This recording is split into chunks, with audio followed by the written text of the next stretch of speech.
Hi കൂട്ടുകാരെ, ഇന്ന് നമ്മൾ പറയാൻ പോകുന്നത് ബീർബലിൻ്റെയും അക്ബർ ചക്രവർത്തിയുടെയും കഥയാണ്.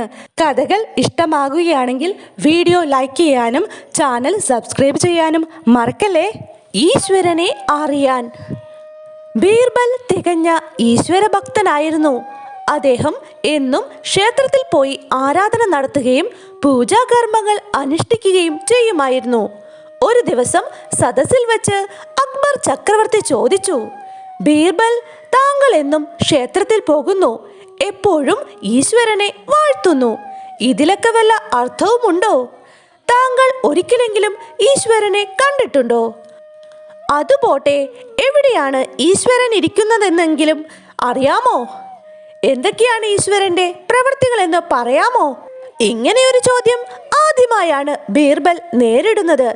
എന്ന് പറയണമെന്നറിയാതെ അദ്ദേഹം കുഴങ്ങി. മറ്റു പണ്ഡിതന്മാർക്ക് അത് വളരെ രസിച്ചു. വല്ലപ്പോഴും ഒന്ന് ബീർബൽ തോറ്റു കാണണമെന്ന് ആഗ്രഹിക്കാത്തവർ അവരിൽ ഉണ്ടായിരുന്നില്ല. ബീർബൽ, താങ്കൾക്ക് ഇപ്പോൾ ഉത്തരം പറയാൻ ബുദ്ധിമുട്ടാണെങ്കിൽ നാളെ പറഞ്ഞാൽ മതി. പക്ഷേ എൻ്റെ ചോദ്യങ്ങൾക്ക് വ്യക്തമായ ഉത്തരം തന്നില്ലെങ്കിൽ പിന്നീടൊരിക്കലും ഈശ്വരനെ കുറിച്ച് ചിന്തിക്കുക പോലും ചെയ്യുകയില്ലെന്ന് എനിക്ക് വാക്ക് തരേണ്ടി വരും. അക്ബർ ചക്രവർത്തി ഗൗരവത്തോടെ പറഞ്ഞു. ബീർബൽ ഒന്നും മിണ്ടാതെ തലയും താഴ്ത്തി വീട്ടിലേക്ക് മടങ്ങി. അദ്ദേഹം വല്ലാതെ അസ്വസ്ഥനായി. മനസ്സിൽ ഒരു ഉത്തരവും വരുന്നില്ല. എങ്കിൽ കൊട്ടാരം വിട്ടു പോകേണ്ടി വരുമെന്ന് ഉറപ്പാണ്. കൊട്ടാരത്തിലെ ജോലിക്ക് വേണ്ടി ഈശ്വരനെ തള്ളിപ്പറയാൻ പറ്റില്ലല്ലോ. അന്ന് രാത്രി എത്ര ശ്രമിച്ചിട്ടും ബീർബലിന് ഉറങ്ങാൻ കഴിഞ്ഞില്ല. ബീർബലിന്റെ ഭാവമാറ്റം അദ്ദേഹത്തിന്റെ മകൻ ശ്രദ്ധിക്കുന്നുണ്ടായിരുന്നു. എന്തു പറ്റി അച്ഛന്?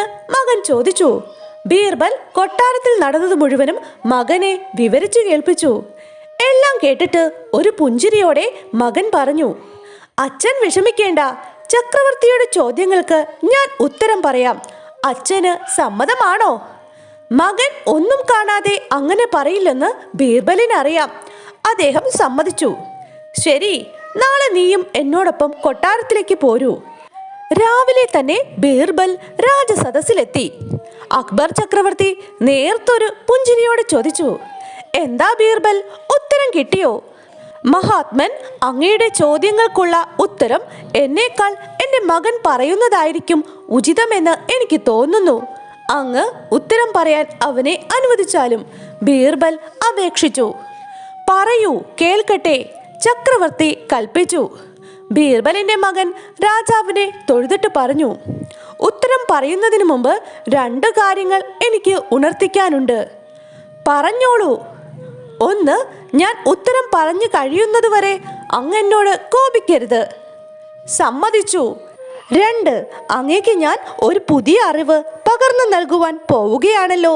അതുകൊണ്ട് അല്പനേരത്തേക്കെങ്കിലും ഞാൻ അങ്ങയുടെ ഗുരുവാണ്. അതങ്ങ് അംഗീകരിക്കണം. ശരി, അംഗീകരിച്ചിരിക്കുന്നു.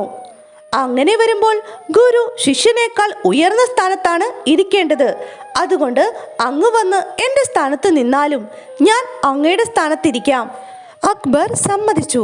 അദ്ദേഹം സിംഹാസനത്തിൽ നിന്നിറങ്ങി ബീർബലിന്റെ മകൻ സിംഹാസനത്തിൽ കയറിയിരുന്നു.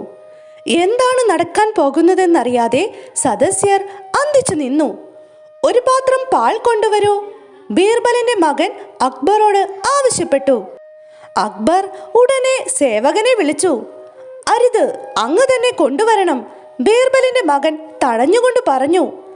അക്ബർ അടുക്കളയിൽ ചെന്ന് ഒരു പാത്രത്തിൽ പാലുമായി വന്നു. ഈ പാലിൽ എന്തൊക്കെ അടങ്ങിയിട്ടുണ്ട്? ബീർബലിന്റെ മകൻ അക്ബർ ചക്രവർത്തിയോട് ചോദിച്ചു. തൈരും വെണ്ണയുമുണ്ട്. അതിലെന്തൊക്കെയുണ്ട്? മോരും നെയ്യും. എങ്കിൽ ആ നെയ്യ് എടുത്തു തരൂ. അതങ്ങനെ പെട്ടെന്ന് എടുക്കാൻ പറ്റില്ല.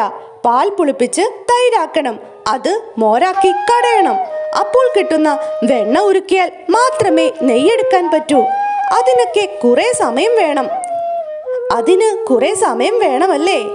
അപ്പോൾ ഈ പ്രപഞ്ചം മുഴുവൻ വ്യാപിച്ചു കിടക്കുന്ന ഈശ്വരനെ വേർതിരിച്ചറിയാൻ എത്ര സമയം വേണ്ടിവരുമെന്ന് ആലോചിച്ചു നോക്കൂ.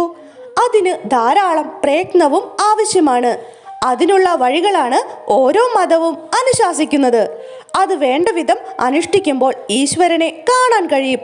അക്ബർ ബീർബലിന്റെ മകനെ കണ്ണെടുക്കാതെ നോക്കി നിന്നു. ഇനി ഈശ്വരന്റെ പ്രവൃത്തിയെക്കുറിച്ചുള്ള അങ്ങയുടെ ചോദ്യത്തിനുള്ള ഉത്തരം പറയാം. അല്പം മുമ്പ് വരെ ഞാൻ അങ്ങയുടെ സ്ഥാനത്തും അങ്ങ് എൻ്റെ സ്ഥാനത്തുമായിരുന്നു. എത്ര പെട്ടെന്നാണ് അതിന് മാറ്റമുണ്ടായത്. എല്ലാവരെയും അനുസരിപ്പിക്കുന്ന അങ്ങ് എന്നെ അനുസരിച്ചു. ഇങ്ങനെ സംഭവിക്കുമെന്ന് ആരെങ്കിലും കരുതിയതാണോ? ഈശ്വരന്റെ പ്രവൃത്തിയും ഇതുപോലെയാണ്. അത് നമ്മുടെ സങ്കല്പത്തിന് അപ്പുറമാണ്. നമുക്കത് മുൻകൂട്ടി കാണാനോ വിലയിരുത്താനോ ആകില്ല. കാരണം അവൻ വലിയവനാണ്. ആ കൊച്ചുകുട്ടിയുടെ വാക്കുകേട്ട് സദസ്യർ മാത്രമല്ല, അക്ബർ ചക്രവർത്തി പോലും അത്ഭുതപ്പെട്ടു നിന്നുപോയി. സിംഹാസനത്തിൽ നിന്ന് ഇറങ്ങി വന്ന ബീർബലിന്റെ മകൻ അക്ബർ ചക്രവർത്തിയെ നമസ്കരിച്ചിട്ട് പറഞ്ഞു, ഞാൻ ചെയ്തത് അവിവേകമാണെങ്കിൽ അങ്ങ് പൊറുക്കണം. അക്ബർ ചക്രവർത്തി അവനെ 2 കൈയും വിടർത്തി ആലിംഗനം ചെയ്തു. നീ പറഞ്ഞ സത്യം എൻ്റെ അകക്കണ്ണ് തുറപ്പിച്ചു മകനെ.